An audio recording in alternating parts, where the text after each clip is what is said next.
আজিৰ তাৰিখত আমি সকলোৱে সংকল্প লৈছোঁ যে নিজৰ বুটৰ ভিতৰত আমি কংগ্ৰেছ দলটোক আৰু শক্তিশালী কৰিম আৰু বৰ্তমানৰ যে অপশাসন সেই অপশাসনৰ পৰা আমি ৰাইজক পৰিত্ৰাণ দিম। আজিৰ তাৰিখত মাননীয় মুখ্যমন্ত্ৰী ডাঙৰীয়া যি অন্যায় আৰু যি অত্যাচাৰৰ শাসন চলাইছে তাৰ পৰা ৰাইজে পৰিত্ৰাণ বিচাৰে, এখন নতুন বৰ অসম গঢ় দিবলৈ বিচাৰে। আৰু আজি তেজপুৰত আহি জ্যোতিপ্ৰসাদ আগৰৱালৰ মৰমৰ তেজপুৰত আহি আমি সকলোৱে সংকল্পবদ্ধ যে আমি সকলোৱে মিলিজুলি এখন নতুন বৰ অসম আমি গঢ় দিম, য'ত আমাৰ উদ্যোগৰ ওপৰত জোৰ থাকিব, আমাৰ মিলা প্ৰীতি আমাৰ সংস্কৃতিৰ ওপৰত জোৰ থাকিব, য'ত আমি প্ৰাথমিকতা দিম আমাৰ স্থানীয় বাসিন্দাসকলক, অসমবাসীসকলক, খিলঞ্জীয়া মানুহসকলক, ভূমিপুত্ৰসকলক আৰু আমাৰ লগৰ মাজত যি বিভাজনৰ বীজ সিঁচিবলৈ বিচাৰে তেওঁলোকক আমি অসমৰ পৰা বিদায় দিম। ইতিমধ্যে আমি সংকল্পবদ্ধ যে অহা বিধানসভা নিৰ্বাচনত আমি সকলোৱে একত্ৰিত হৈ বিৰোধী দলসমূহ আমি একত্ৰিত হৈ আগবাঢ়ি যামগৈ। আমাৰ ইতিমধ্যে আমাৰ সিদ্ধান্ত যে 100 ছিট 100খন আসনৰ ওপৰত কংগ্ৰেছ দলে প্ৰতিদ্বন্দ্বিতা কৰিব আৰু বাকীকেইখন আসনৰ ওপৰত আমাৰ বিৰোধী দলসকলৰ মাজত তেওঁলোকৰ মাজত আলাপ আলোচনাৰ যোগেদি আমি ভাগ কৰিম।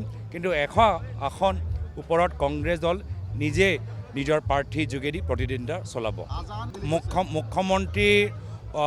মুখ্যমন্ত্ৰী চেহেৰা চাই মই মাত্ৰ সমবেদনা জ্ঞাপন কৰিবলৈ বিচাৰোঁ। তেওঁ আজিৰ তাৰিখত তেওঁ একদম নিজৰ শক্তি আজি হেৰাই পেলাইছে, আগৰ দৰৰ আত্মবিশ্বাস নাই, গম পায় যে অলপ দিনৰ পিছত তেওঁলোকৰ চৰকাৰ যাবগৈ, সোমাব লাগিব ৰাইজৰ মাজত।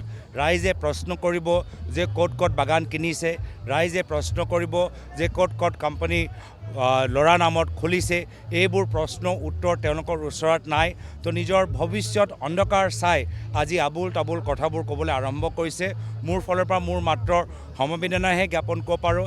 তেওঁ আজিৰ তাৰিখত ভাঙি পৰিছে, সেইটো কথাটো নিশ্চিত।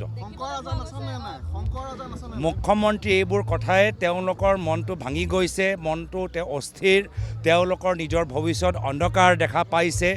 তেওঁলোকে গম পাইছে যে ৰাইজৰ প্ৰশ্ন উত্তৰ তেওঁলোকৰ ওচৰত নাই আৰু SIT কোৱা মুখ্যমন্ত্ৰীৰ ওপৰত আমাৰ চৰকাৰ অহাৰ পিছত আমি SIT গঠন কৰিম। নিজৰ ভৱিষ্যতলৈ শংকাত পৰি আজি আবুল তাবুল কথাবোৰ কোনো ধৰণৰ আমাৰ প্ৰাৰ্থী লৈ আলোচনা হোৱা নাই। যোৱাকালি ভূপেন বৰা ডাঙৰীয়া ইতিমধ্যে আপোনাক দেখিছে, আপোনালোকৰ সন্মুখত উপস্থিত। ভূপেন বৰা ডাঙৰীয়া আৰু অখিল গগৈ ডাঙৰীয়াৰ মাজত এটা ভাল বাৰ্তালাপ হ'ল।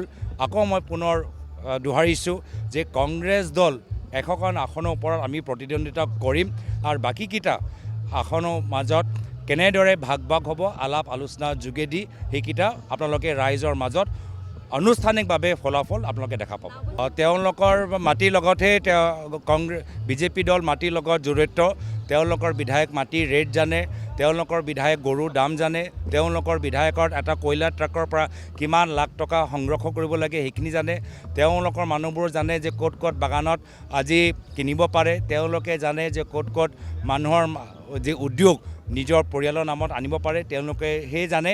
আৰু সেইকাৰণে এই বিজেপি দল যি দলৰ ভিতৰত গৰু চোৰ সোমাই আছে, যি দলৰ ভিতৰত ধেমাজিত গম পাইছোঁ চাউল চোৰ সোমাই আছে, যি দলৰ ভিতৰত আমি পালকবাৰীত গম পাইছোঁ মাটি চোৰ সোমাই আছে, যি দলৰ ভিতৰত সমগ্ৰ অসমত আমি দেখা পাইছোঁ পানী চোৰ সোমাই আছে, এই পানী চোৰ, কয়লা চোৰ, মাটি চোৰ, গৰু চোৰ, চাউল চোৰ, এই দলৰ পৰা বৰ্তমানত অসমৰ ৰাইজে পৰিত্ৰাণ বিচাৰে।